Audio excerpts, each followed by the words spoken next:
This came out, 8 days ago when it comes to translations, and I'm just now talking about it. Well, whether I didn't have the time or I was just too tired. I try to do at least one video a day when I do my reviews. But tomorrow I'll be busy anyway, it's gonna be my work day. So I'm like, might as well get it out the way today. I should have done it yesterday, but it was Easter Sunday, and almost everyone was closed, and I just got through eating a big steak dinner and walking around looking for certain things. So might as well do it today. And you know, I can see why they cut out the details in this chapter. This is the wedding reception, the wedding ceremony, not a ceremony, but the reception. They have a ceremony because they're not, the kind of things they do here that they do over there, completely different. So this reminds you, only certain religional areas do the wedding ceremony itself. Others just get married and that's it. We do that here too sometimes. You just go to the court, sign some papers, and you're married. Just like that. And some will take photos and stuff like that, but they don't have an actual ceremony within the building and stuff. And it's nice, but it's also expensive. And this dude just got done buying a house.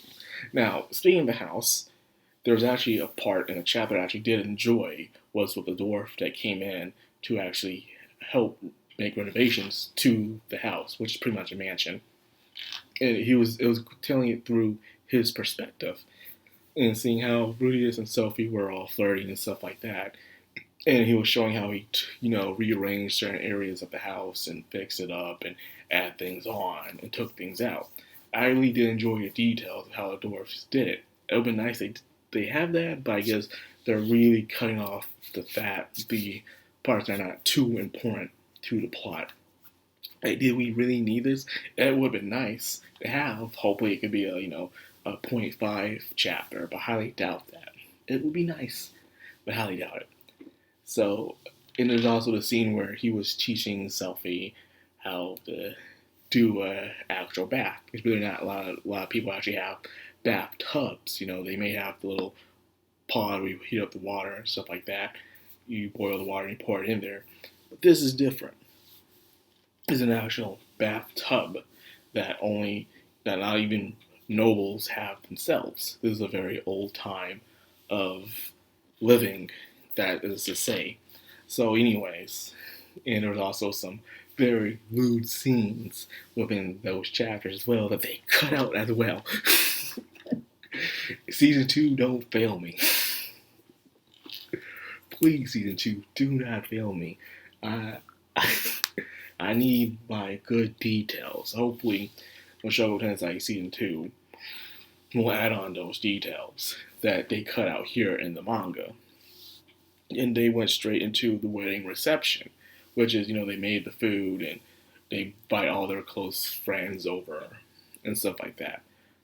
Now, of course, they had a serious talk about how they're going to deal with their situation, even though they're married and stuff like that. What they're going to do with the situation, where Selfie has her, her life when it comes to guarding Ariel and helping her gain the throne, become the next ruler of humanity, and also Rudius and his expenses and stuff like that. Like, he didn't have much expenses, even though he was an adventurer. Not that much. Not like Alina Lays has. Now, she is full of money, believe it or not. She is rich. But he didn't have that. So, however, Selfie is pretty much the actual financial support, which is not always good in some situations, because in that world, the guy is supposed to be the breadwinner, in a way. So, there's that. So, besides that, they get on the reception, nothing important. It was just nice to read, in my opinion, seeing everyone getting together, associating, talking, people who are kind of not on good terms, trying to associate with each other, and stuff like that.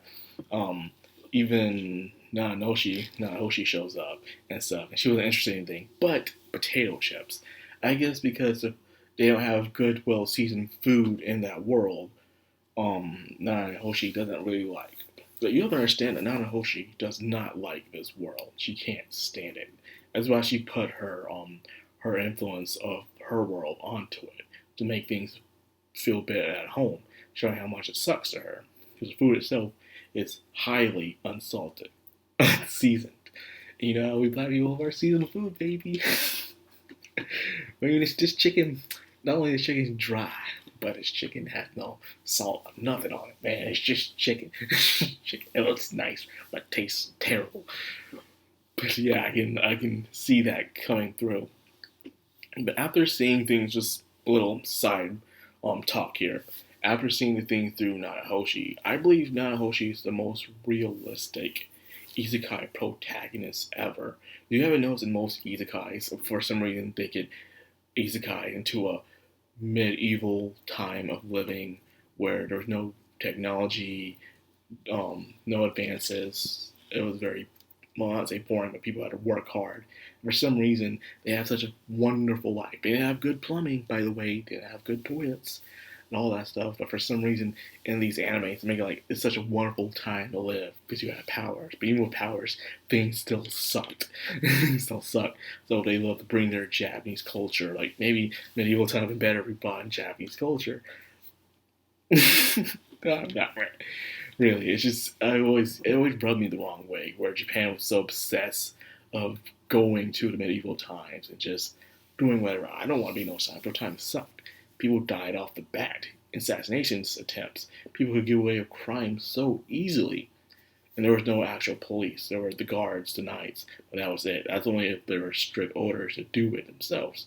It was a minor crime. All the time it's got away with. You gotta take care of it yourself. But now, back onto the plot. It's just that, it just got to me. With just that one potato chips scene, just had all these thoughts that probably were just building up in my head, just finally flooding out. So, everything's going fine, but Bondi Gandhi shows up late, and he gives them the toast, the ceremony. The Swartius' toast sucked. So, he gave it to theirs, and everything was just going great, Not much really happened in this chapter, of course, just friends getting together, celebrating two very important people in their lives that brought them all together, by the way. Mainly Rudius. Now, that being said, the true heartstring chapter is next month. The chapter that will have people in the fields. The situation with Elenese, Elena Nays. Oh, god damn, every time. Elena Nays. Elenese, I need to see her name and pronounce it right. And Selfie. What's going to happen there? Elena is not really talking like she usually is. She's usually the sociable one. But this time, no, she's back there looking at from a distance at Selfie. I wonder why. We'll see in next chapter. And by the way, in Leonaise, after reading Old Dragon's Tale, oh my god, dude, heart goes out. Like I said, she is the reason why she has one of the best characters, in my opinion, for what she goes through and how she is now. It's like, and how, but she will react in the future of Mushoku Tensei as well. It's going to be crazy for her, very emotional, and I can't wait to see it when it happens. But yeah, this chapter, man, I enjoy it and stuff. I did stop buying the books for a while, which I need to start buying them again. But again, I kept hearing them. They're still doing a crappy job with the localizations when it comes to the books. And it was like, y'all guys need to stop. The reason why I 100% support pirating, because what's the point of not supporting pirating if you guys keep doing a crappy job? Which you have an easy job, by the way. Easy job. Because if people can do your stuff for free better than you, for free, and they're just accepting donations, what is your excuse? I'm looking at you, Seven Seeds, and all the other localizers out there. Do your damn job right. That's all I gotta say about that situation. But anyways, that's all I have for this chapter. I hope you guys enjoyed it. If you did, like, comment, subscribe, and of course, hit that bell icon. This has been Madcrownxox on Anime. Signing out.